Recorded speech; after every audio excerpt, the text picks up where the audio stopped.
जय हिंद प्यारे साथियों। इस वीडियो में बात करने वाले हैं EMRS की न्यू वैकेंसी के बारे में। आप सभी को बता दें, मिनिस्ट्री ऑफ ट्राइबल अफेयर्स की तरफ से यहाँ पे 1493 पदों पर ये भर्ती निकाली गई है, जिसके लिए ऑल ओवर इंडिया से कैंडिडेट अप्लाई कर सकते हैं। ये वैकेंसी मेल एंड फीमेल दोनों कैंडिडेट के लिए रहने वाली। और जो सवाल सबसे पहले पूछा जाता है, क्या ये जॉब गवर्नमेंट है या प्राइवेट, तो पूरी तरह से गवर्नमेंट जॉब आप सभी की रहने वाली है। परमानेंट आपकी जॉब रहेगी, सैलरी बहुत ही अच्छी आप सभी को मिलने वाली है।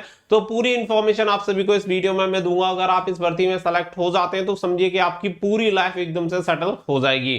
तो पूरी इंफॉर्मेशन को लास्ट तक जरूर देखें और पूरी इंफॉर्मेशन आप सभी को इसमें क्लियर हो जाएगी कि क्या क्या क्वालिफिकेशन क्राइटेरिया चाहिए, क्या एज लिमिट चाहिए, हर एक चीज में इस वीडियो में आप सभी को क्लियर करूंगा।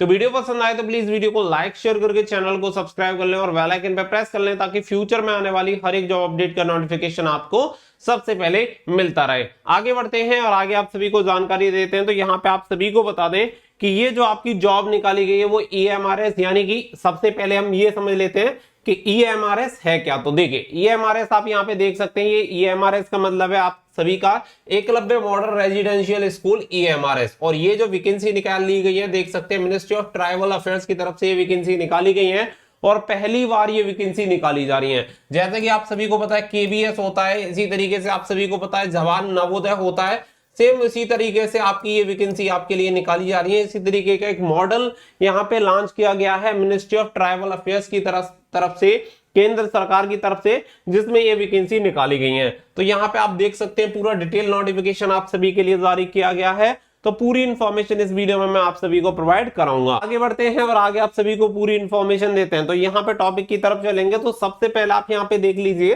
कि आपकी जो वैकेंसी है वो कौन कौन सी है। तो ये नॉन टीचिंग की वैकेंसी है, इसमें आपकी कुछ टीचिंग की वैकेंसी भी निकाली गई है PGT वगैरह के लिए। तो टोटल 4062 आपकी वैकेंसी निकाली गई है, 4062। लेकिन हम यहाँ पे जो बात करने वाले हैं वो नॉन टीचिंग वाली वैकेंसी की बात करने वाले हैं।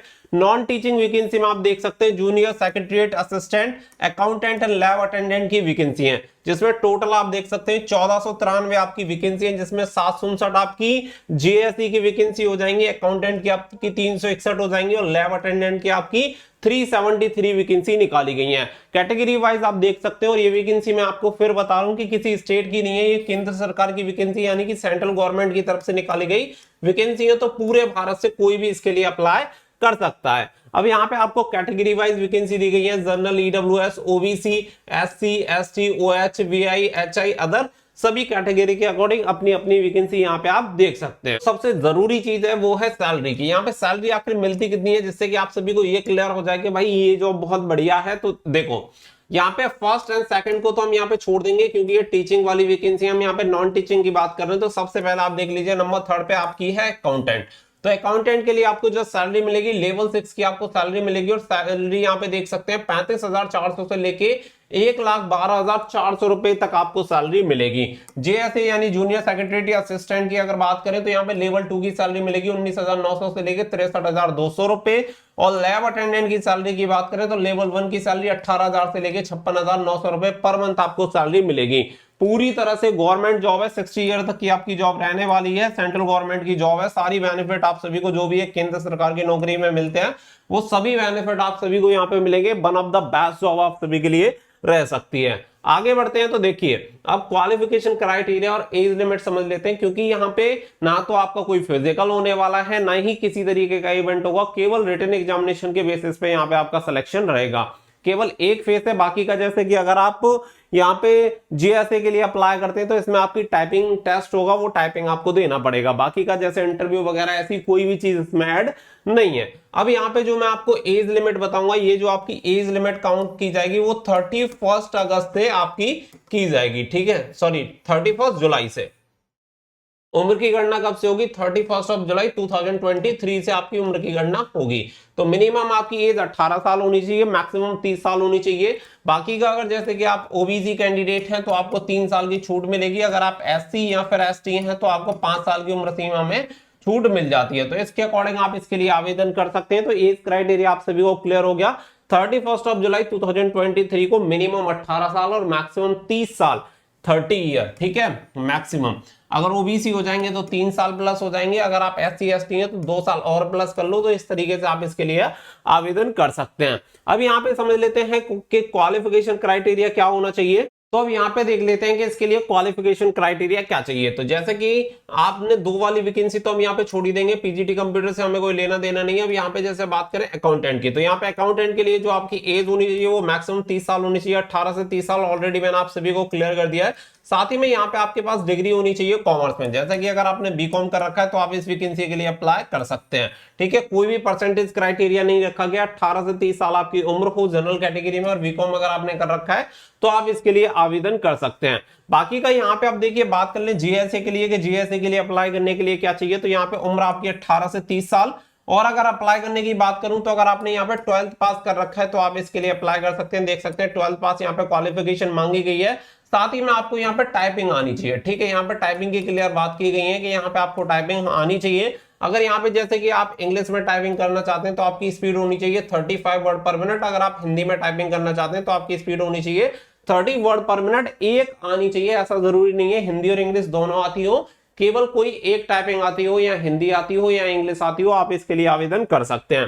फिर आती है लैब अटेंडेंट। तो सबसे कम यहाँ पे जो क्राइटेरिया है वो इसी का है, जिसके लिए 18 से 30 साल आपका एज क्राइटेरिया होना चाहिए। साथ ही में यहाँ पे आप देख सकते हैं कि अगर आपने 10th पास कर रखा है, साथ ही में आप सभी के पास कोई डिप्लोमा है लेबोरेटरी टेक्निक का, तो आप इसके लिए अप्लाई कर सकते हैं। या फिर आपने 12th पास कर रखा है साइंस स्ट्रीम में, तो भी आप इसके लिए आवेदन कर सकते हैं।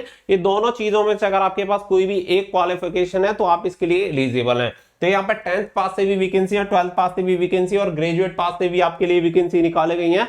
तो बहुत ही बढ़िया आपके लिए वैकेंसी रहने वाली है। फिर बात आती है कि इसका एग्जामिनेशन का सिलेबस क्या है। तो देखो अकाउंटेंट के लिए अगर आपको अप्लाई करना है तो 130 मार्क्स का आपका पेपर होगा, और यहाँ पे आप देख सकते हैं ये आपका सिलेबस है। हर एक क्वेश्चन के लिए 1 नंबर आप सभी को दिया जाएगा, और सभी के लिए आपकी जो नेगेटिव मार्किंग रहेगी 0.25 की आपकी नेगेटिव मार्किंग रहेगी, यानी 1/4 की नेगेटिव मार्किंग यहाँ पे रखी गई है हर एक के लिए, हर एक पोस्ट के लिए। अब यहाँ पे देख सकते हैं टोटल 5 पार्ट आप सभी को दिए गए हैं। फर्स्ट पार्ट आपका रीजनिंग का, जिसमें 20 क्वेश्चन 20 मार्क्स आपको दिए जाएंगे। पार्ट 2 है आपका क्वांटिटेटिव एप्टीट्यूड, 30 क्वेश्चन 30 मार्क्स। और पार्ट 3 आप सभी का है लैंग्वेज से रिलेटेड है। यहाँ पे जनरल इंग्लिश और जनरल हिंदी आप सभी को दिए जाएंगे। हर एक के लिए 10-10 क्वेश्चन आपको पूछे जाएंगे, 20 क्वेश्चन 20 मार्क्स आपको दिए जाएंगे। Basic knowledge of computer 20 question 20 marks दिए जाएंगे। साथ ही में पार्ट 5 जो आपका आता है वो सब्जेक्ट नॉलेज है, जिसमें accountancy, annual taxation and the budgeting, auditing and financial से रिलेटेड होंगे, जिसमें 40 क्वेश्चन आपको दिए जाएंगे, 40 मार्क्स आपको मिलेंगे। टोटल 130 क्वेश्चन होंगे, 130 मार्क्स आपको दिए जाएंगे। यहाँ पे देख सकते हैं कि आपका जो पेपर रहेगा वो पेपर का समय आपको कितना 2.5 घंटा। अगर यहाँ पे टाइम की बात करी जाए तो यहाँ पे 2.5 घंटे का समय आप सभी को मिलने वाला है। तो टाइम यहाँ पे देख सकते हैं। बाकी का पूरा सिलेबस मैंने आप सभी के साथ क्लियर कर दिया है अकाउंटेंट के लिए। आगे बढ़ते हैं और अगली पोस्ट आप सभी की आ जाती है जीएसए, यानी जूनियर सेक्रेटरी असिस्टेंट। तो इसका भी जो पेपर होगा वो भी 130 मार्क्स का होगा। इसमें भी टोटल आपके 5 सब्जेक्ट दिए गए हैं। 5 सब्जेक्ट में से जिसमें रीजनिंग एबिलिटी आपका 20 क्वेश्चन, और quantitative aptitude 20 question, general awareness के 30 क्वेश्चन, और इंग्लिश लैंग्वेज और हिंदी दोनों 15-15 क्वेश्चन आपसे पूछे जाएंगे। 30 क्वेश्चन 30 मार्क्स आपको दिए जाएंगे। साथ ही में basic knowledge of computer operation यहाँ पे 30 क्वेश्चन 30 मार्क्स दिए जाएंगे। 130 क्वेश्चन रहेंगे, 130 मार्क्स रहेंगे। साथ ही में 2.5 घंटे का आपका पेपर होगा, और मैंने आप सभी को सारी चीजें बता दी है। साथ ही में duration without any time for each part of the test individual. साथ ही में आप सभी को बता दें कि ये जो आपका पेपर रहेगा वो OMR बेस्ड रहेगा, यानी कि ऑफलाइन आपका पेपर होना है। साथ ही में यहाँ पे देख सकते हैं कि जो सेकंड स्टेज रहेगी वो टाइप राइटिंग, यहाँ पे टेस्ट जो आपका रहेगा यहाँ पे पर्सनल कंप्यूटर पे आप सभी का होगा, क्योंकि जीएसए के लिए आपको टाइपिंग देनी है। इंग्लिश की जो स्पीड होगी वो आप सभी को पता ही है कि 35 की होनी चाहिए, और हिंदी के लिए 30 की स्पीड आप सभी का होना चाहिए। वो भी आप सभी को बता दिया गया है कि यहाँ पे जो पासिंग मार्क्स है वो आप सभी को बताए गए हैं। क्वालिफाइंग नेचर का रहेगा जो आपका कंप्यूटर टेस्ट रहेगा, वो सारी चीजें आप सभी को यहाँ पे क्लियर की गई हैं। तो ये आपका जीएसए का सिलेबस हो गया। इससे आगे बढ़ते हैं तो फिर आपका आता है लैब अटेंडेंट। तो इसका जो पेपर रहेगा वो 120 नंबर का आपका पेपर रहेगा। रीजनिंग एबिलिटी के 15 क्वेश्चन, जनरल अवेयरनेस के 15 क्वेश्चन, इंग्लिश लैंग्वेज और हिंदी लैंग्वेज के 15-15 क्वेश्चन दिए जाएंगे। 30 क्वेश्चन 30 मार्क्स आपके रहेंगे। साथ ही में यहाँ पे सब्जेक्ट स्पेसिफिक नॉलेज से रिलेटेड आपके 60 क्वेश्चन रहेंगे, 60 मार्क्स आपको दिए जाएंगे। 2.5 घंटे का आपका पेपर रहेगा। सेम नेगेटिव मार्किंग रहेगी 0.25, यानी 1/4 की आपकी नेगेटिव मार्किंग इसमें भी रहने वाली है। तो ये चीजें यहाँ पे पूरा सिलेबस आप सभी का क्लियर हो गया। कोई और फेज इसमें नहीं होना है, केवल रिटन एग्जामिनेशन के बेसिस पे होना है। जीएसए के लिए जरूर आपको टाइपिंग देनी पड़ेगी। आगे बढ़ते हैं तो देखिए आप सभी को बता दें कि 29/6 यानी कि 29/6/2023 से इसके ऑनलाइन एप्लीकेशन फॉर्म स्टार्ट हो चुके हैं और इसकी जो लास्ट डेट है वो आप यहाँ पे चेक कर सकते हैं। लास्ट डेट इसकी 31 जुलाई है, तो 31 जुलाई तक आप इसके लिए आवेदन कर सकते हैं। तो ये टाइम आप सभी को दिया गया है, इस तक आपको इसके लिए आवेदन करना होगा। साथ ही में यहाँ पे अगर हम फीस की बात करें तो देखिए नॉन टीचिंग स्टाफ के लिए यहाँ पे 100 रुपीज फीस रखी गई है। यानी कि अगर आप जनरल, ओबीसी एंड ईडब्ल्यूएस से बिलोंग करते हैं तो आपको 1000 रुपए फीस पे करनी है। बाकी का एससी एसटी अदर किसी कैटेगरी से बिलोंग करेंगे तो आपको कोई भी फीस नहीं देनी है, फ्री ऑफ कॉस्ट आप इसके लिए अप्लाई कर सकते हैं। ऑनलाइन एप्लीकेशन फॉर्म स्टार्ट हो चुके हैं। 31 जुलाई आप सभी की लास्ट डेट रहेगी, तो इससे पहले आपको इसके लिए अप्लाई कर देना है। आई होप इस भर्ती से रिलेटेड पूरी इंफॉर्मेशन आप सभी को मिल गई होगी। काफी बढ़िया वैकेंसी निकाली गई और आप सभी के पास एक गोल्डन अपॉर्चुनिटी अच्छी जॉब लेने की, क्योंकि केंद्र सरकार की नौकरी है, अच्छी खासी सैलरी आप सभी को मिलेगी, अच्छी खासी पोस्ट के साथ। तो फटाफट से आप अभी इसके लिए अप्लाई जरूर कर देना। अगर आपको कोई डाउट एंड क्वेरी है तो आप मुझे बता देना, या इंस्टाग्राम पर फॉलो कर सकते हैं, लिंक आपको वीडियो को डिस्क्रिप्शन में दिया गया है। मिलेंगे नेक्स्ट वीडियो में, फिलहाल के लिए बस इतना ही। So thank you for watching. जय हिंद, जय भारत।